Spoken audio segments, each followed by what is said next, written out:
सोनम एक मेले में अपने माता पिता से बिछड़ गई थी। ममता नाम की एक चालाक औरत की नजर रोती हुई सोनम पर पड़ गई और वो सोनम को अपने घर अपने गांव ले आई। सोनम अब 8 साल की हो चुकी है। उसे अपने माता पिता से बिछड़े 2 साल हो चुके हैं। सोनम, ओ सोनम, इधर आ जरा। मौसी, आपने बुलाया? हाँ, ये देख, तू मेरी साड़ी धूप में फैला कर आई थी ना, फिर भी हल्दी के दाग वैसे के वैसे ही लगे हैं। तुझे कितनी बार कहा है ठीक से काम किया कर। लगता है बहुत दिनों से तुझे डंडे की खुराक नहीं मिली, इसलिए ही ऐसी गलतियां कर रही है। मौसी, मौसी मत मारो, मैं फिर से धो दूंगी। बहुत दर्द होता है मौसी। मौसी, बचाओ। अरे ममता, ऐसे किसी अनाथ बच्ची को इतना मत मारो पीटो। पहले ही तुम इसे इसके गांव से यहाँ ले आई हो। राम जाने इसके माता पिता इसको ढूंढ रहे होंगे। उन्हें कहीं पता चल गया तो लेने के देने ना पड़ जाए। तुम चुप रहो, अपना काम करो। जाओ, तुम्हारी चाय बनाकर रखी हुई है, ले लो। और तू चल जा, अब घर के बाकी के काम कर, तभी खाने को कुछ दूंगी, वरना भूखे रहना पड़ेगा। ममता इसी तरह सोनम पर अत्याचार करती थी। सोनम अपने माता पिता को याद करके बहुत रोती। माँ, बापू आप कहाँ चले गए?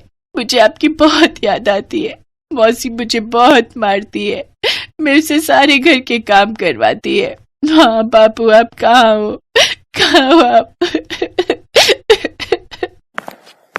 ओ महारानी, बहुत हो गया रोना धोना। चल खड़ी हो, जा जाकर बाजार से गेहूं पिसवा कर ला। वो रखी है बोरी, जा ले जा। मौसी, ये बोरी तो मेरे से उठाई ही नहीं जाएगी, ये बहुत भारी है। मौसी, ज्यादा नाटक मत कर, उठा इसे और लेकर जा, नहीं तो दूं डंडे की खुराक। नहीं नहीं मौसी, मारना मत, मैं जा रही हूँ। सोनम बड़ी मुश्किल से गेहूं की बोरी को अपने सिर पर रखकर बाजार जाने लगती है, पर एक दिन किनारे से गुजरते हुए उसकी गेहूं की बोरी गिर जाती है, जिसमें से सारा गेहूं गिरकर नदी में बह जाता है। अब क्या करूं? मौसी मुझे बहुत मारेगी। सारा गेहूं नदी में बह गया, मैं घर भी वापस नहीं जा सकती। सोनम रोने लगती है। काफी देर तक वो नदी किनारे एक पत्थर पर बैठी रहती है। तभी उसे एक आवाज आती है। सोनम देखती है एक जाल में बहुत सुंदर सुनहरी मछली फंसी हुई है, जो मनुष्यों की भाषा बोल रही है। बेटी, बेटी मुझे बचा लो, नहीं तो मछुआरा मुझे बाजार में बेच देगा। मुझे बचा लो, मछुआरा आ जाएगा, मुझे जल्दी से जाल से निकाल दो। अरे, तुम तो हमारी तरह बोल सकती हो। हाँ, मैं एक जादुई मछली हूँ, मैं तुम्हारी भाषा बोल सुन सकती हूँ, पर पानी से बाहर आने के बाद मेरा जादू खत्म हो जाता है। मैं अपना जादू सिर्फ पानी में रहकर ही इस्तेमाल कर सकती हूँ। इस समय मैं बहुत दुविधा में हूँ, मैं अपनी कोई मदद नहीं कर सकती। तुम मुझे इस जाल से निकाल दो, मैं पानी में चली जाऊंगी। मेरे बच्चे मेरी राह देख रहे होंगे, मेरी मदद करो। इससे पहले कि मछुआरा वापस लौट आए, मुझे यहाँ से निकाल दो। हाँ हाँ, तुम चिंता मत करो मछली रानी, मैं तुम्हें अभी इस जाल से निकाल देती हूँ। सोनम मछली को जाल से बाहर निकाल देती है और मछली छलांग मारकर पानी में कूद जाती है। तभी वो मछुआरा आ जाता है और सोनम पर गुस्सा करने लगता है। ए लड़की, मैं तुझे अभी बताता हूँ, तूने मेरी पकड़ी हुई मछली को फिर से छोड़ दिया, तेरी खैर नहीं, रुक। मछली पानी में जा चुकी थी, अब वो अपने जादू का उपयोग कर सकती थी। मछली ने अपने जादू से मछुआरे को उसी जाल में बांध दिया। मछुआरा छटपटाने लगा। अरे, मैं अपने ही जाल में कैसे फंस गया? मुझे छोड़ दो, मुझे जाने दो। अगर तुम इस लड़की को कुछ नहीं कहोगे तो मैं तुम्हें छोड़ दूंगी। वैसे भी अब मैं पानी के अंदर हूँ, मैं अपने जादू से तुम्हें अच्छा सबक सिखा सकती हूँ। नहीं नहीं, मैं इसे कुछ नहीं कहूँगा, मैं यहाँ से चला जाऊंगा, फिर कभी इस नदी किनारे नहीं आऊंगा। ठीक है, मैं तुम्हें अब इस जाल से मुक्त कर रही हूँ, अब भाग जाओ यहाँ से। मछुआरा जैसे ही जाल से मुक्त होता है, वो तुरंत ही वहाँ से डरकर भाग जाता है। बेटी, तुम बहुत अच्छी हो, तुमने आज मेरी जान बचाई है। तुम्हारा नाम क्या है और तुम यहाँ नदी किनारे उदास कैसे बैठी हुई थी? मछली रानी, मैं मेले में अपने माता पिता से बिछड़ गई थी। उसके बाद से मैं ममता मौसी के साथ रहने लगी। मौसी मुझे बहुत तंग करती हैं। उन्होंने मुझे आज बहुत भारी गेहूं की बोरी पिसवाने के लिए बाजार भेजा था, पर सारा गेहूं पानी में गिर गया। अगर अब मैं बिना आटा लिए घर गई तो मौसी मुझे बहुत मारेंगी। अब तुम्हारी मौसी तुम्हें कुछ नहीं कहेंगी। मेरी बात ध्यान से सुनो, तुम्हें किसी भी तरह अपने गांव में जाना है जहां मेले में तुम खोई थी। तुम्हारे माता पिता तुम्हारा वही मेले में इंतजार कर रहे हैं, क्योंकि उस गांव में मेला फिर से लगा है और तुम्हारे माता पिता को उम्मीद है कि तुम उन्हें उस मेले में मिल जाओगी जहां से तुम बिछड़ी थी। अब अपनी आंखें बंद करो, मैं तुम्हें आटे की बोरी दे रही हूँ। अब जादू से मैं तुम्हें तुम्हारी मौसी के घर पहुँचा दूंगी। पर मछली रानी, मुझे मौसी मेले में नहीं ले जाएंगी। मैं उन्हें कैसे मनाऊं कि वो मुझे मेले में ले जाएं? तुम उन्हें वही बताना जैसा मैं तुम्हें समझा रही हूँ। सोनम मछली के कहे अनुसार घर जाती है और वही बात ममता से कहती है जैसा जादुई मछली ने कहने को कहा था। क्या तू सच कह रही है? उस गांव में जहाँ तेरा घर है उसके आंगन में सोने के सिक्कों का घड़ा दबा हुआ है? हाँ, ये बात तूने मुझे पहले क्यों नहीं बताई? मौसी, वो कल रात मैंने एक सपना देखा था। उस सपने से ही मुझे पता चला तो मैंने आपको बताया। अब हमें जल्दी ही मेरे गांव चलना चाहिए। मौसी, कहीं ऐसा ना हो कि वो खजाना कोई और निकाल ले जाए। हाँ सोनम, तू चिंता मत कर, आज ही तेरे गांव चलते हैं। सुनो जी, जल्दी से सामान बांध लो, हमें सोनम के गांव जाना है। ममता, तुम भी क्या बच्ची की बातों में आ रही हो? ऐसे किसी बच्चे की बात पर विश्वास करना ठीक है क्या? अरे जाकर देखने में क्या हर्ज है? कई बार सपने सच हो जाते हैं। नहीं मिला तो वापस आ जाएंगे, और अगर खजाना मिल गया तो हम तो खूब माला माल हो जाएंगे। अब देर मत करो। ममता और उसका पति सोनम के साथ उसके गांव पहुंचते हैं। रास्ते में वही मेला लगा हुआ था जहां से सोनम अपने माता पिता से बिछड़ी थी।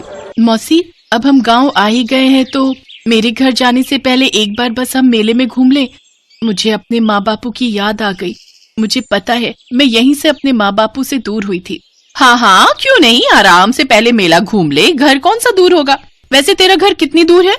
मौसी, बस थोड़ी दूर पर ही है। चलो ना मौसी, हम मेले में चलते हैं। सोनम तो इसी फिराक में थी। वो जल्दी जल्दी मेले के पास पहुंचती है। तभी उसकी नजर मेले में खिलौने बेचते अपने माता पिता पर पड़ जाती है। जादुई मछली ने पहले ही सोनम को बता दिया था कि मेले में किस जगह उसके माता पिता उसे मिलेंगे। सोनम अपने माता पिता को आवाज लगाती है। अपनी बेटी को देखकर उसके माता पिता की खुशी का ठिकाना नहीं था। वहीं ममता के पैरों तले जमीन खिसक जाती है। माँ बापू, आपको पता है मैं आपके बिना कितना रोई हूँ। ये मुझे अपने घर ले गई और इन्होंने मुझे बहुत तंग किया, मुझे बहुत मारा, मुझसे बहुत काम करवाया। हम भी तुझे ढूंढने के लिए इधर उधर घूमते थे, सबसे तेरे बारे में पूछते थे। फिर जब ये मेला लगा तो हमें लगा कि तू कहीं हमें इसी मेले में मिल जाए। मेरी बच्ची, चुप हो जा मेरी बच्ची। हमारी सोनम हमें मिल गई। भगवान आपका लाख लाख शुक्र है। माँ, वो जादुई मछली वो बहुत अच्छी है। उन्होंने ही मुझे आपके बारे में बताया था। इसका मतलब ये तुम्हारी चाल थी कि तुम अपने माता पिता से मिल सको, हैं? हाँ मौसी, मुझे जादुई मछली ने पहले ही सब कुछ समझा दिया था। आप तो सोने के सिक्कों के लालच में मेरे साथ आई हो, नहीं तो आप मुझे यहाँ कभी भी नहीं लाती। सोनम अपने माता पिता को सारी कहानी बताती है। आपने मेरी बेटी के साथ कितना बुरा व्यवहार किया, पर फिर भी मैं आपको माफ कर रही हूँ क्योंकि आपने मेरी बेटी को अपने पास रखा।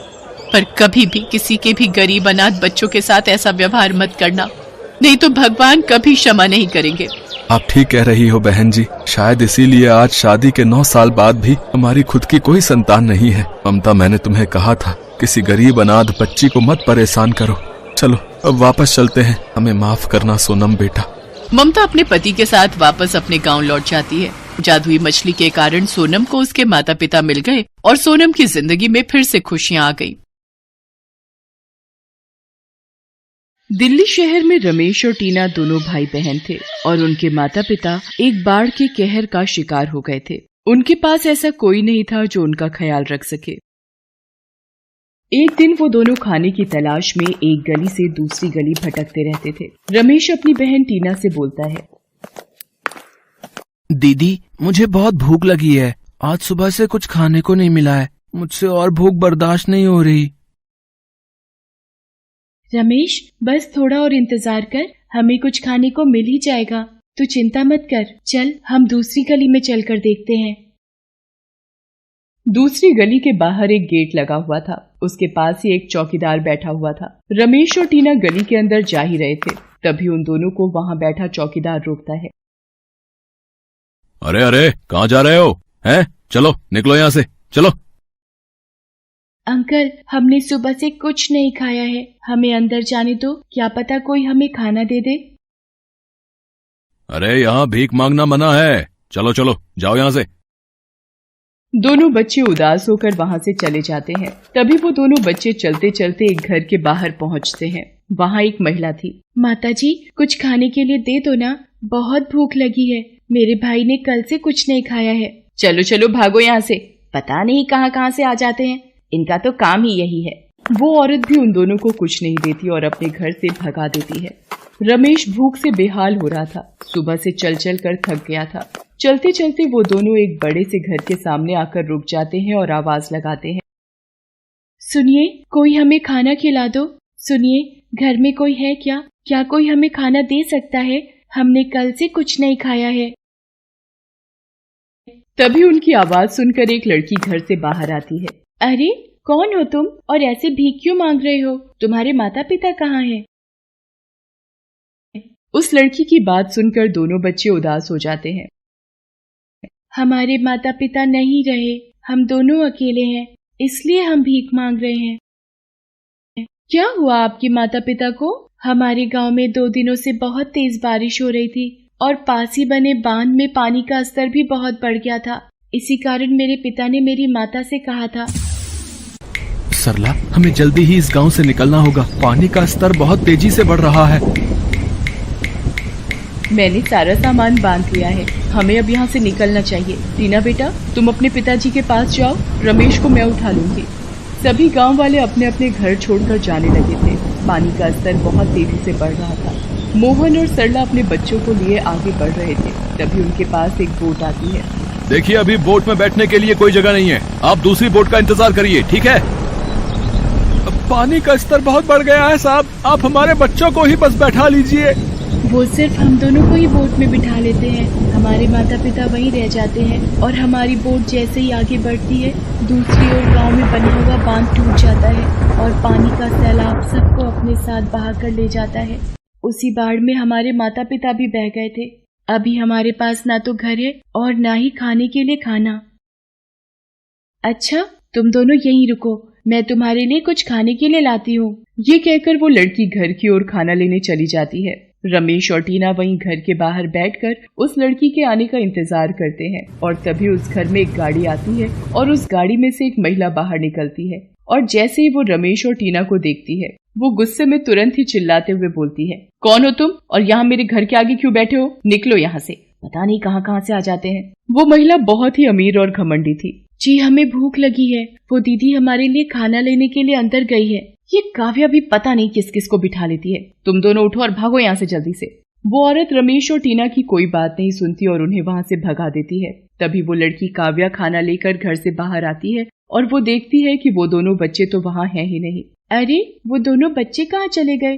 तो फिर वो अपनी माँ को देखती है। काव्या अपनी माँ से पूछती है, माँ भी इधर 2 बच्चे थे, वो दोनों कहाँ गए? क्या आपने उनको देखा है? बेचारे 2 दिन से भूखे थे, उनको बहुत भूख लगी थी। मैंने तो उन्हें यहीं बैठने को कहा था, पता नहीं कहाँ चले गए। मैंने उन दोनों को यहाँ से भगा दिया।